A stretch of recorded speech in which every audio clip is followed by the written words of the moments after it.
PSC ഉദ്യോഗാർത്ഥികളെ വഞ്ചിക്കുന്നു. ഞങ്ങൾ എന്തുകൊണ്ട് CBI അന്വേഷണം ആവശ്യപ്പെടുന്നു പറഞ്ഞാൽ, ഈ രണ്ട് മുന്നണിയും മാറി മാറി ഭരിക്കുമ്പോൾ PSCയിൽ ഇങ്ങനെ ഉള്ള ക്രമക്കേടുണ്ടാകുമ്പോൾ ഈ രണ്ട് മുന്നണിയും അതിൻ്റെ ഉത്തരവാദിത്തപ്പെട്ടവരെ, അതിൻ്റെ പ്രതികളെ സംരക്ഷിക്കുന്ന ഒരു നിലപാട്. യൂണിവേഴ്സിറ്റി 10 വർഷം മുമ്പ് ഉണ്ടായ ഒരു എക്സാം ഉണ്ട്, അതുമായി ബന്ധപ്പെട്ട് വ്യാപകമായ ക്രമക്കേട് വന്നതാണ്. അതിൻ്റെ ആൻസർ പേപ്പർ ഇപ്പോഴും കണ്ടെത്തിയില്ല. അപ്പോൾ അതുകൊണ്ട് തന്നെ PSC എന്ന് പറഞ്ഞാൽ ഇപ്പോൾ പിണറായി സതീശൻ കമ്മീഷനായി മാറിയിരിക്കുന്നു. പിണറായി സതീശൻ കമ്മീഷൻ ആയതുകൊണ്ടാണ് ഞങ്ങൾ ഇതുമായി ബന്ധപ്പെട്ടുകൊണ്ട് കേന്ദ്ര അന്വേഷണ ഏജൻസികൾ തന്നെ ഇതുമായി ബന്ധപ്പെട്ടുകൊണ്ട് ഒരു അന്വേഷണം നടത്തണം എന്ന് ഞങ്ങൾ ആവശ്യപ്പെടുന്നു.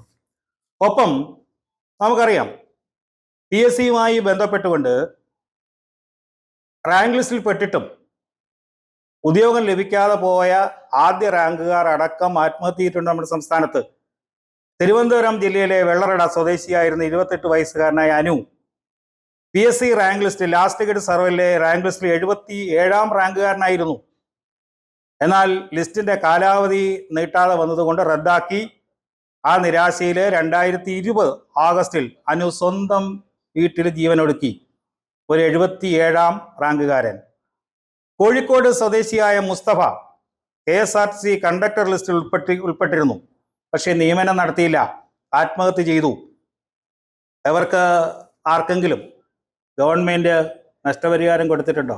PSC റാങ്ക് ലിസ്റ്റിൽ ഉൾപ്പെട്ടിട്ടും അവർക്ക് ഉദ്യോഗം ലഭിക്കാതെ പോയി. വളരെ സാധാരണക്കാരായ, വളരെ പാവപ്പെട്ട ജീവിത പശ്ചാത്തലം ഉള്ളവർ അതടക്കം നമ്മുടെ മുന്നിലുണ്ട്.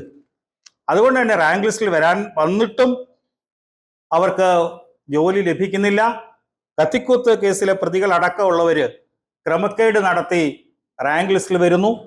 ഏറ്റവും അവസാനം ആസൂത്രണ ബോർഡിലെ ചീഫ് എക്സാമുമായി ബന്ധപ്പെട്ട് നടത്തിയ ക്രമക്കേടാണ് നമ്മുടെ മുന്നിലുള്ളത്. ഇത് കൃത്യമായി തുടർച്ചയായി PSCക്ക് ചില സ്വതന്ത്ര കമ്മീഷനായത് കാരണം ചില അധികാരങ്ങളൊക്കെ ഉണ്ട്. ആ അധികാരങ്ങൾ ദുരുപയോഗം നടത്തുന്നു. തുടർച്ചയായി ഉണ്ടാകുന്ന PSC ക്രമക്കേടുകളെ അന്വേഷണം സംബന്ധിച്ച് കേന്ദ്ര അന്വേഷണ ഏജൻസികളെ കൊണ്ട് അന്വേഷിപ്പിക്കേണ്ടത് ഉദ്യോഗാർത്ഥികളെയും അതുപോലെ തന്നെ കേരളീയരുടെയും PSCയെ സംബന്ധിച്ചുള്ള വിശ്വാസ്യത വീണ്ടെടുക്കാൻ ആവശ്യമായി മാറിയിരിക്കുന്നു. ഏറ്റവും ഒടുവിലെ വിവാദം നമ്മൾ കണ്ടു. പ്ലാനിംഗ് ബോർഡിലെ ചീഫ് എക്സാമുമായി ബന്ധപ്പെട്ട് 58 മാർക്കിന്റെ ചോദ്യങ്ങൾ വാല്യൂ ചെയ്തിട്ടില്ല. ആ വാർത്തയാണ് ഏറ്റവും അവസാനം നമ്മുടെ മുന്നിൽ പുറത്തു വന്നിട്ടുള്ളത്. ഇതുമായി ബന്ധപ്പെട്ടുകൊണ്ട് സംസ്ഥാന ഗവൺമെന്റ്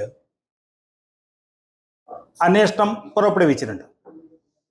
പക്ഷെ ആ വാർത്ത പുറത്തു വരാൻ 58 മാർക്കിന്റെ എന്തുകൊണ്ട് മൂല്യനിർണ്ണയം നടത്തിയില്ല? ഉദ്യോഗാർത്ഥികൾക്ക്, പരീക്ഷ എഴുതിയ ഉദ്യോഗാർത്ഥികളുടെ മനസ്സിൽ സംശയം വന്നു. അവർ നോക്കിയപ്പോൾ അവർക്ക് മാർക്ക് ലഭിക്കേണ്ടതാണ്, പക്ഷെ മാർക്ക് ലഭിച്ചിട്ടില്ല.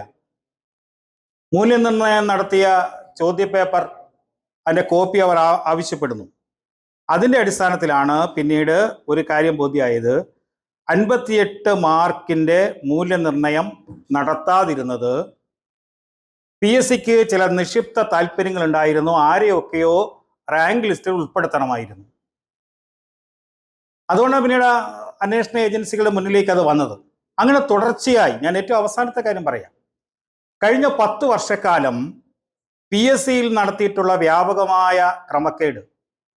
മുമ്പ് യൂണിവേഴ്സിറ്റിയിലെ ഒരു കത്തിക്കുത്ത് കേസിലെ പ്രതിയെ, ആ പ്രതിയുടെ വീട്ടിൽ നിന്ന്, അദ്ദേഹം 1ാം റാങ്കുകാരനായിരുന്നു, ആ പ്രതിയുടെ വീട്ടിൽ നിന്ന് കണ്ടെടുത്ത ആൻസർ പേപ്പർ അടക്കം നമ്മുടെ മുന്നിലുണ്ട്.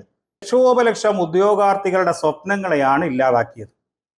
വളരെ മിടുക്കരായി പഠിച്ച് ഹാർഡ് വർക്ക്, സ്മാർട്ട് വർക്കും ചെയ്യുന്ന ഉദ്യോഗാർത്ഥികൾ ഇപ്പോൾ സെക്രട്ടേറിയറ്റിന്റെ മുന്നിൽ സമരത്തിലാണ്. അവർക്ക് ആ റാങ്ക് ലിസ്റ്റിൽപ്പെട്ടവരെ നിയമിക്കുന്നില്ല. നിരവധി പോസ്റ്റുകൾ ഒഴിഞ്ഞു കിടക്കുമ്പോഴും അവരെ നിയമിക്കുന്നില്ല.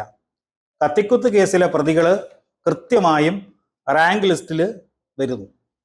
LGS മുതൽ KS വരെ ആ പരീക്ഷ, LGS പരീക്ഷ മുതൽ KS പരീക്ഷ ഏറ്റവും ഉയർന്ന തലത്തിൽ നമ്മൾ PSC നടത്തുന്ന ആ പരീക്ഷ വരെയിൽ വ്യാപകമായ ക്രമക്കേടും സിലബസ് അട്ടിമറിയുമാണ് നമ്മുടെ മുന്നിൽ ഓരോ ദിവസവും തെളിഞ്ഞു വരുന്നത്.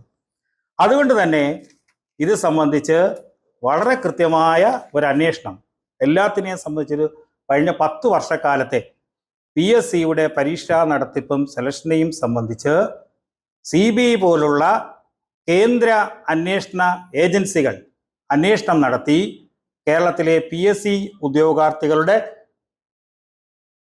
അവരുടെ താല്പര്യം സംരക്ഷിക്കാൻ ഈ ഗവൺമെന്റ് തയ്യാറുണ്ടോ എന്നുള്ളതാണ് ഏറ്റവും പ്രധാനപ്പെട്ടത്. അപ്പോൾ ജന്തർ മന്ദറിലെ സമരത്തിൽ KC വേണുഗോപാലും ജോൺ ബ്രിട്ടാസും MA ബേബിയും ഒക്കെ പങ്കെടുത്തു. അവരിപ്പോൾ സെക്രട്ടേറിയറ്റിന് മുന്നിൽ PSC ഉദ്യോഗാർത്ഥികൾ നടത്തുന്ന ആ സമരത്തിൽ ഇതേപോലെ പങ്കാളിയായി അവർക്ക് പിന്തുണ അറിയിക്കാൻ തയ്യാറുണ്ടോ? അതുകൂടി നമ്മുടെ മുന്നിൽ ഏറ്റവും പ്രധാനപ്പെട്ട ഒരു ചോദ്യമാണ്. ആസൂത്രണ ബോർഡിൻ്റെ PSC സെക്രട്ടറിയെ ഒഴിവാക്കിക്കൊണ്ട് ഒരു ഇടതുപക്ഷ യൂണിയനിൽപ്പെട്ടവരെ മാത്രം ഉൾപ്പെടുത്തിക്കൊണ്ടാണ് ഒരു അന്വേഷണം നടത്താൻ തീരുമാനിച്ചിരിക്കുന്നത്. അവർ ആ അന്വേഷണത്തിൽ ഉൾപ്പെട്ട അംഗങ്ങൾ തന്നെ ഇട്ട ഫേസ്ബുക്ക് പോസ്റ്റൊക്കെ മാധ്യമങ്ങൾ റിപ്പോർട്ട് ചെയ്തിട്ടുണ്ട്. ആ മാധ്യമ വാർത്ത അടക്കം നമ്മുടെ മുന്നിലുണ്ട്. അപ്പോൾ ഇതുകൊണ്ട് തന്നെ PSCയുടെ നിഷ്പക്ഷതയാണ് ഇവിടെ തുടർച്ചയായി ചോദ്യം ചെയ്യപ്പെട്ടിരിക്കുന്നത്. അതുകൊണ്ട് തന്നെ കേന്ദ്ര അന്വേഷണ ഏജൻസികളെ സംബന്ധിച്ച് അന്വേഷണം നടത്തണം. അങ്ങനെ അന്വേഷണം നടത്തിയാൽ നമ്മൾ തിരുവിതാംകൂർ ദേവസ്വം ബോർഡ് ബഹുമാനപ്പെട്ട കേരള ഹൈക്കോടതി നിരന്തര ഉത്തരവിട്ടതിന്റെ അടിസ്ഥാനത്തിൽ ഒരു സത്യസന്ധമായ അന്വേഷണം നടന്നേ. ബോർഡ് ചെയർമാൻമാരും ബോർഡ് അംഗങ്ങളും ഇപ്പോൾ പ്രതിയായി ജയിലിലുണ്ട്. കഴിഞ്ഞ ബോർഡിനെയും പ്രസിഡന്റ് ഇപ്പോൾ ജയിലില്ല. അതിനേക്കാൾ ഭീകരമായ രീതിയിലാണ് ഈ സംസ്ഥാനത്ത് PSCയിൽ ഇത്തരം ക്രമക്കേടുകൾ നടന്നിട്ടുള്ളത്. അങ്ങനെയെങ്കിൽ ഒരുപാട് മുൻ PSC ചെയർമാന്മാരും PSCയുടെ അംഗങ്ങളും ഇപ്പോഴുള്ളവരും ഒക്കെ അകത്താകാനുള്ള എല്ലാ സാധ്യതയുമാണ് നമ്മുടെ മുന്നിൽ ഓരോ ദിവസവും മാധ്യമങ്ങളുടെ വാർത്തയടക്കം പുറത്തു വന്നിട്ടുള്ളത്. അതുകൊണ്ടാണ് ഞങ്ങൾ വീണ്ടും ആവശ്യപ്പെടുന്നത്, കേന്ദ്ര അന്വേഷണ ഏജൻസികൾ കഴിഞ്ഞ 10 വർഷക്കാലത്തെയെങ്കിലും PSCയിൽ നടന്നിട്ടുള്ള ഇത്തരം ക്രമക്കേടുകളെ സംബന്ധിച്ച് അന്വേഷണം നടത്തണം. സാധാ പോലീസ് അന്വേഷണമാണെങ്കിൽ PSC ചെയർമാനെ അടക്കം ചോദ്യം ചെയ്യാനാവില്ല.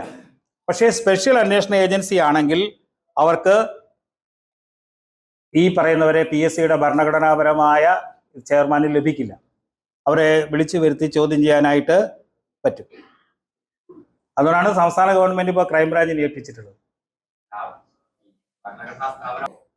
ക്രൈംബ്രാഞ്ച് അന്വേഷണം വരുമ്പോൾ ഞാൻ മനസ്സിലാക്കിയിടത്തോളം PSC ചെയർമാൻ ആ പരീക്ഷ കിട്ടത്തില്ല, പ്രത്യേക അന്വേഷണ സംഘത്തിന്. അതുകൊണ്ട് തന്നെ അതിനകത്ത് CBI അന്വേഷണത്തിലേക്ക് വരുമ്പോൾ PSC ചെയർമാനായാലും ആരായാലും ക്രിമിനൽ കുറ്റം നടത്തിയാൽ അന്വേഷിക്കാൻ പറ്റുമല്ലോ. വാർത്തകൾ അങ്ങനെയാണ്. ഇപ്പോൾ ആസൂത്രണ ബോർഡിന്റെ ചീഫ് എക്സാമുമായി ബന്ധപ്പെട്ട് ഉദ്യോഗാർത്ഥികൾ തന്നെ കണ്ടെത്തിയതാണ് അവർക്ക് മാർക്ക് എന്തുകൊണ്ട് കുറഞ്ഞു, 58 മാർക്കിന്റെ കുറവ് എങ്ങനെ സംഭവിച്ചു. ഇപ്പോഴത്തെ രീതിയിൽ അന്വേഷണം നടത്തിയാൽ അതൊരു പക്ഷേ കമ്പ്യൂട്ടറിന്റെ കുഴപ്പം കൊണ്ടാണെന്നായിരിക്കും മറുപടി വരാൻ പോകുന്നത്. ഇവരൊക്കെയാണ് അന്വേഷിക്കുന്നതെങ്കിൽ. കേന്ദ്രമന്ത്രിയുടെ രാജി ആവശ്യപ്പെട്ട് സമരം നടത്തി ശ്രീ ധർമ്മേന്ദ്ര പ്രധാന് രാജിവെച്ചു. PSCയിൽ കഴിഞ്ഞ ആഴ്ച ക്വസ്റ്റ്യൻ പേപ്പർ മാറിക്കൊടുത്ത വിവാദം ഉണ്ടായിരുന്നു അല്ലേ? ഒരുപാട് ഉദ്യോഗാർത്ഥികൾ തെരുവിലായി.